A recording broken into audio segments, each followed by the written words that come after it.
Welcome dear student. तो last lecture में हमने क्वेश्चन नंबर 1 किया था इनकम फ्रॉम अदर सोर्स का। आज हम करते हैं क्वेश्चन नंबर 2।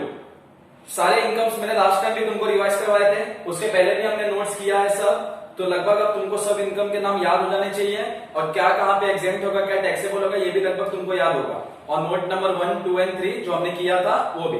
तो हमने क्वेश्चन नंबर 1 सॉल्व भी किया था लास्ट टाइम। आज हम देखते हैं क्वेश्चन नंबर 2।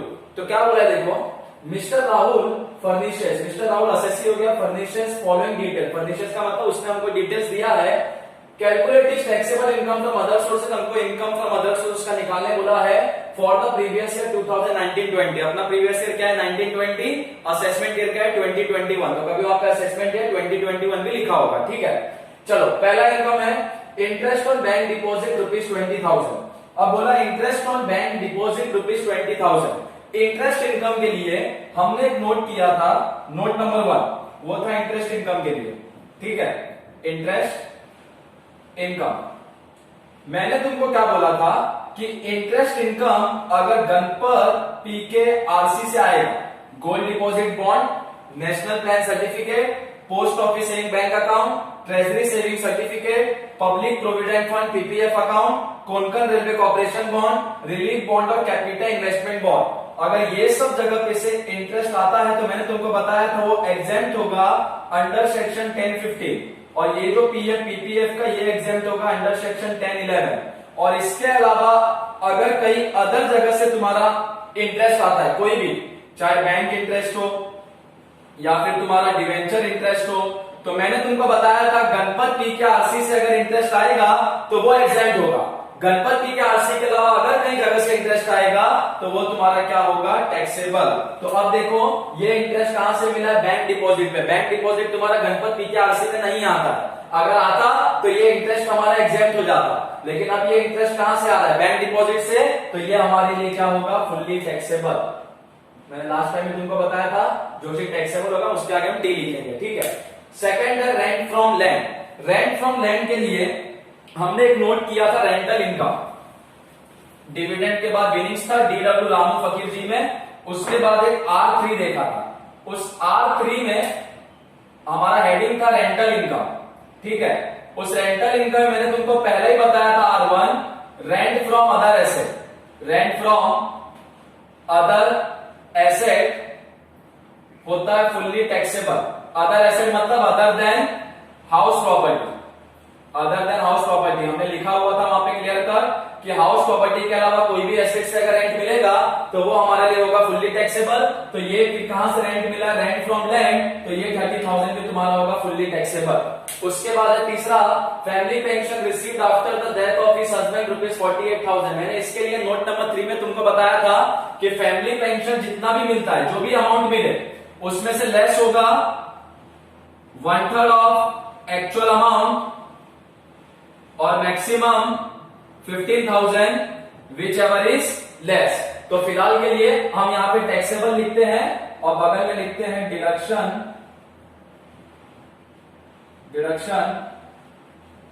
अंडर सेक्शन 57, ठीक है, क्योंकि वहां पे हमको डिडक्शन अंडर सेक्शन 57 अप्लाई करना होगा। उसके बाद है तुम्हारा agriculture income in China. China से हमको एग्रीकल्चर इनकम आ रहा है 1,45,000। मैंने तुमको बताया था कि एग्रीकल्चर इनकम के केस में जो तुम्हारा एग्रीकल्चर इनकम होगा, अगर एग्रीकल्चर इनकम इन इंडिया है, इन इंडिया, तो वो तुम्हारा क्या होगा, एग्जेम्प्ट अंडर सेक्शन 10(1). और अगर वही एग्रीकल्चर इनकम फॉरेन में है, इन फॉरेन, तो वो तुम्हारा क्या होगा, टैक्सेबल।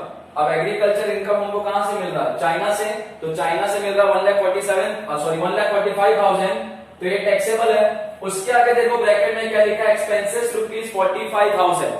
हमने नोट नंबर 3 किया था डिडक्शन अंडर सेक्शन 57। उसमें मैंने तुमको बताया था जो टैक्सेबल इनकम होता है, टैक्सेबल इनकम, तो टैक्सेबल इनकम पे से हम जो एक्सपेंस है, एक्सपेंस को डिडक्ट कर सकते हैं, ठीक है। एग्जेम्प्ट इनकम पे से जो एग्जेम्प्ट इनकम होगा उसमें से हम डिडक्ट नहीं कर सकते हैं, ठीक है। और विनिंग्स होगा, विनिंग्स, तो विनिंग्स में से भी हम डिडक्ट नहीं कर सकते हैं। और लास्ट मैंने बताया था फैमिली पेंशन, तो फैमिली पेंशन का ये रूल होता है 1/3 ऑफ एक्चुअल अमाउंट मैक्सिमम 15,000। तो ये 1,45,000 टैक्सेबल होगा, उसमें से 45,000 लेस होगा। तो यहां भी मैं लिखता हूं डिडक्शन अंडर सेक्शन 57। ठीक है, उसके बाद पांचवे में क्या बोला है, हमने क्वेश्चन नंबर 1 में भी ऐसा पॉइंट देखा था, जब पॉइंट नंबर 5 में देखेंगे। क्या बोला है कि rent from letting of a building को भाड़े पे दिया, वहां से रेंट मिला, लेकिन खाली बिल्डिंग को भाड़े पे नहीं दिया, along with plant and machinery and furniture fitted therein ₹20,000। बोलता है रेंट मिला है 20,000 और ये रेंट को हम बोलेंगे कंपोजिट रेंट, और कंपोजिट रेंट होता है फुल्ली टैक्सेबल। ये हमने R3 में पढ़ा था रेंटल इनकम में। ठीक है, और लास्ट क्वेश्चन जो क्वेश्चन 1 किया था उसमें भी कंपोजिट रेंट हमें तुमको बताया था, बिल्डिंग के साथ अगर अदर ऐसे भाड़े पे देते हैं, जैसे बिल्डिंग के साथ क्या भाड़े पे दिया, प्लांट एंड मशीनरी फर्नीचर, तो ये रेंट को बोलेंगे कंपोजिट रेंट। अब कंपोजिट रेंट क्या होता है, फुल्ली टैक्सेबल। तो ये जो तुम्हारा 20,000 है, ये 20,000 तुम्हारा फुल्ली टैक्सेबल है। ठीक है, आगे डेप्रिसिएशन ऑन बिल्डिंग, ये जो बिल्डिंग है इसमें डेप्रिसिएशन निकला, depreciation on building furniture etcetera ₹6,000, इसमें से 6,000 रुपए उसका चले गया डेप्रिसिएशन में, and insurance premium paid in respect of this asset ₹1,000। तो उसका 6,000 20,000 में से चले गया डेप्रिसिएशन में, और 1,000 चले गया इंश्योरेंस प्रीमियम में। तो 20 में से 6 और 1 7,000 गया, तो कितना बचा, 13,000। ये 13,000 होगा, इनका होगा पूरा टैक्सेबल। ठीक है, तो ये डेप्रिसिएशन 6,000 और इंश्योरेंस 1,000, ये एक्सपेंसेस हमें तुमको बताया था कि जो टैक्सेबल इनकम होता है उसमें से एक्सपेंसेस को हम डिडक्ट कर सकते हैं। यहाँ पे किया ना, टैक्सेबल इनकम में से डिडक्ट किया हमने एक्सपेंस को, तो यहाँ पे टैक्सेबल इनकम में से हम डिडक्ट करेंगे 7,000 को। ठीक है, तो यहां भी मैं लिख देता हूं डिडक्शन अंडर सेक्शन 57। क्लियर? उसके बाद है डिविडेंड फ्रॉम इंडियन कंपनी ₹14,000। तो डिविडेंड फ्रॉम बताया था इंडियन कंपनी क्या होता है, एग्जाम लास्ट लेक्चर में भी हमने किया था। और डिविडेंड फ्रॉम फॉरेन कंपनी क्या होता है, टैक्सेबल। तो डिविडेंड फ्रॉम इंडियन कंपनी क्या होता है, एग्जाम, और सेक्शन क्या होता है, एग्जाम अंडर सेक्शन 1034। पहला ही चीज याद होना चाहिए, एग्जाम अंडर सेक्शन 1034। और उसके बाद देखो एक्सपेंसेस लिखा है 500, तो ये जो एक्सपेंसेस है 500, इसको करेंगे इग्नोर। बोलोगे सर यहाँ खर्चे को इग्नोर क्यों कर दिया, अरे एग्जेम्प्ट इनकम है, एग्जेम्प्ट इनकम पे खर्चे को इग्नोर करते हैं। नोट नंबर 3 में दिखाया था कि टैक्सेबल इनकम में से डिडक्ट करेंगे, टैक्सेबल इनकम था तो डिडक्ट किया। ठीक है, एग्जेम्प्ट इनकम में इग्नोर करने का, विनिंग्स में इग्नोर करने का, दो जगह पे इग्नोर करने का। ठीक है, नेक्स्ट है देखो विनिंग्स फ्रॉम रेस ₹40,000। अरे विनिंग्स अगर वर्ड दिख गया तो क्या होता है, टैक्सेबल, 40 का 40,000 टैक्सेबल, लेकिन इसमें कुछ खर्चा भी है, एक्सपेंसेस ऑन रेस टिकट ₹2,000, तो इसको क्या करेंगे, इग्नोर। मैंने अभी तुमको बताया था कि एग्जेम्प्ट इनकम और विनिंग्स पे जो भी खर्चा होता है उसको हम क्या करते हैं, तो इग्नोर करते हैं, तो इसको भी इग्नोर करेंगे। उसके बाद last point, amount receive from LIC on maturity of life insurance policy. LIC के मैच्योरिटी पे पैसा मिला 60,000, LIC के मैच्योरिटी पे पैसा मिलेगा तो वो तुम्हारा होगा exempt under section, exempt under section 1010D। ठीक है, तो ये आपका क्वेश्चन है, इस क्वेश्चन को आप कॉपी करो और इसके बाद हम इसके बगल में इसका सोल्यूशन करेंगे। ठीक है, तो ये क्वेश्चन को पूरा कॉपी कर लो, क्या है स्टार्टिंग से लेके यहां तक, फिर हम इसका सोल्यूशन करते हैं। कॉपी कर लो इसको।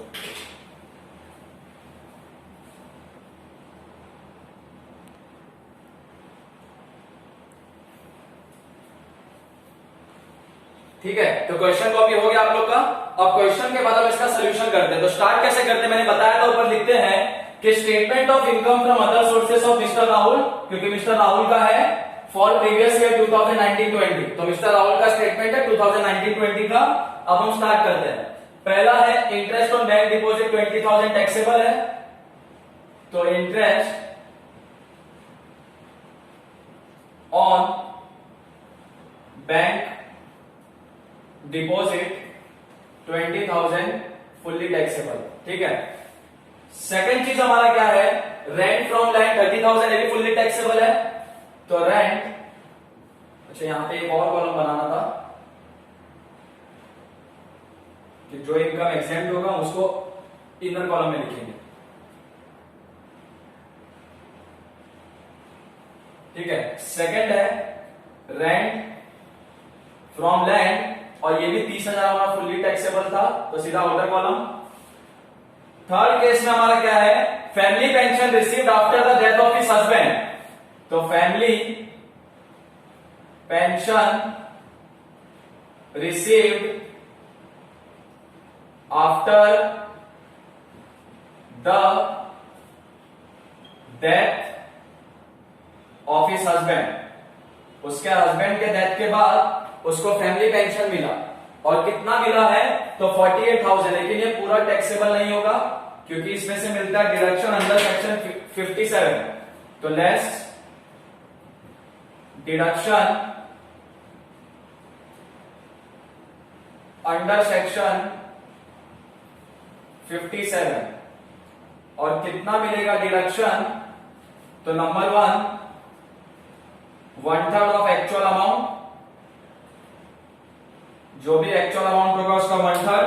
तो एक्चुअल अमाउंट अपना कितना है 48,000, तो 1/3 इंटू 48,000 ये तुम्हारा होगा 16,000। ठीक है। एंड सेकेंड, मैक्सिमम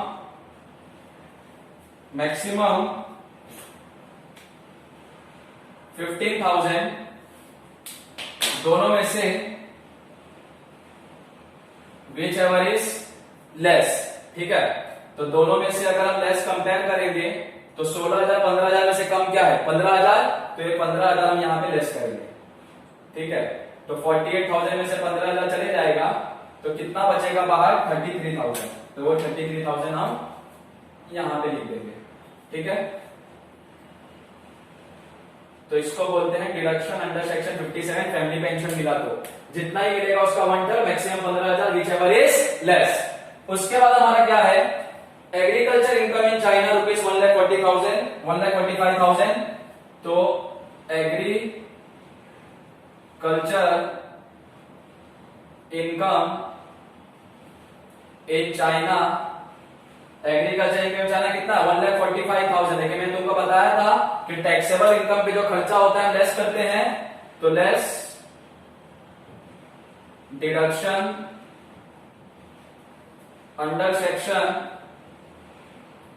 57, और कितना इसका खर्चा था 45,000, तो 45,000 1,45,000 में से 45,000 जाएगा तो बचेगा कितना 1 लाख। ठीक है, नेक्स्ट है rent from letting of a building along with plant and machinery furniture fitted therein rupees 20,000, इसको बोलते हैं कंपोजिट रेंट। ठीक है, और उस पे हमको एक्सपेंस लेस करना है, depreciation 6,000, insurance premium 1,000, deduction under section 57 में। तो अब हम ये लिखते हैं कि rent from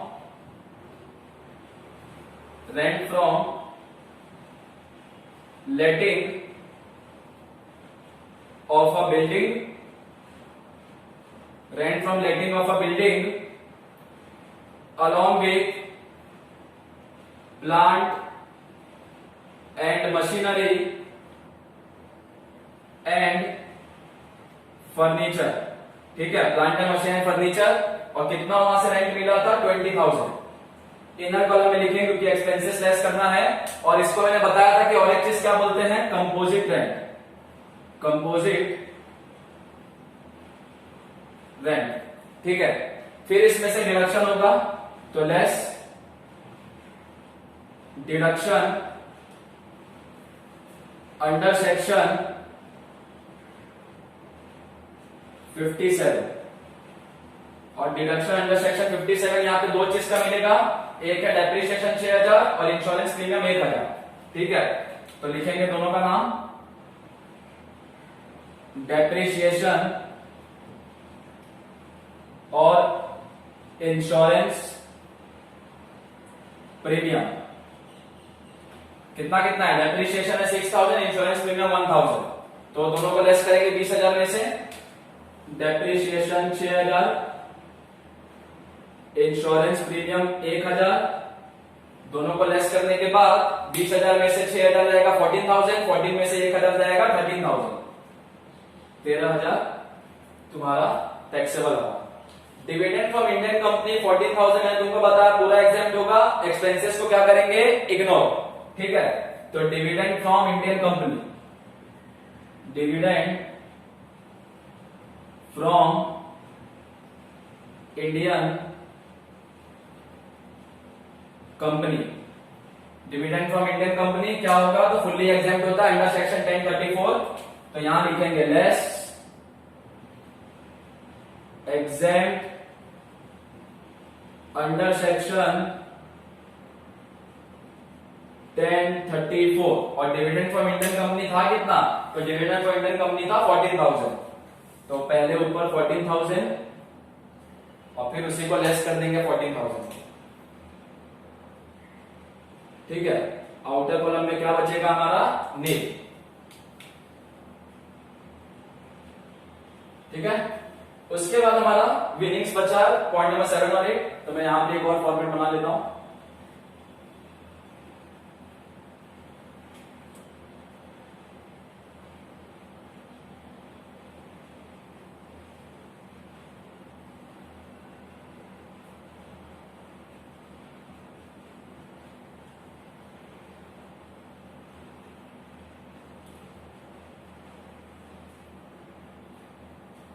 particulars, amount, rupees and rupees। ठीक है, तो ये क्या है, winnings from race rupees 40,000। Winnings from race क्या होगा, फुल्ली टैक्सेबल। और एक्सपेंसेस को यहां भी क्या करना है, इग्नोर। विनिंग्स पे एक्सपेंसेस है तो उसको इग्नोर करेंगे। ठीक है, तो winnings from race 40,000 fully taxable है। ठीक है, उसके बाद है अमाउंट रिसीव फ्रॉम एलआईसी और maturity of life insurance policy, fully exempt है। तो लिखेंगे अमाउंट रिसीव्ड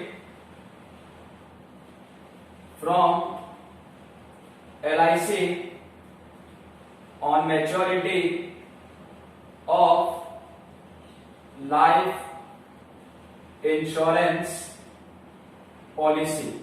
और maturity of life insurance policy कितना पैसा मिला था, 60,000। फुल्ली एग्जेम्प्ट हमको करना है 1010D में। तो less exempt under section 1010D पूरा का पूरा 60,000। तो 60,000 में 60,000 जाएगा, क्या बचेगा, नील। इतना ही चीज है। लास्ट में इसको टोटल मार के इसके सामने लिखते हैं टैक्सेबल इनकम फ्रॉम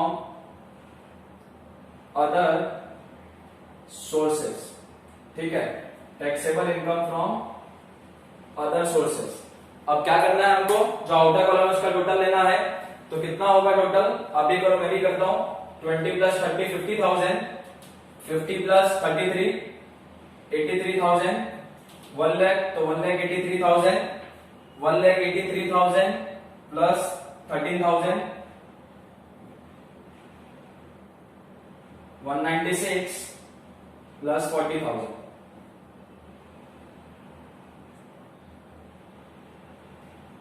$2,36,000 का हो गया taxable income from other sources.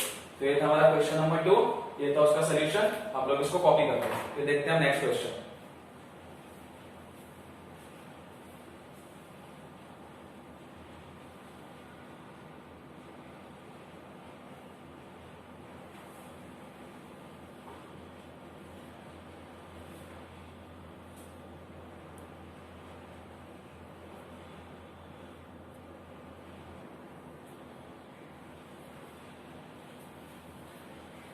ठीक है डियर स्टूडेंट, तो होप सो कि आपका एक क्वेश्चन कॉपी हो गया हो। नेक्स्ट लेक्चर में हम नेक्स्ट क्वेश्चन के साथ देखेंगे। तो आज के लिए यही था कि क्वेश्चन नंबर 2 वाले लेक्चर में क्वेश्चन 1 हमने देखा था। नेक्स्ट लेक्चर में हम देखेंगे क्वेश्चन नंबर 3 और 4 आगे ये क्वेश्चन। तो आप लोग इसको कॉपी कर लीजिए, फिर हम देखते हैं नेक्स्ट लेक्चर में।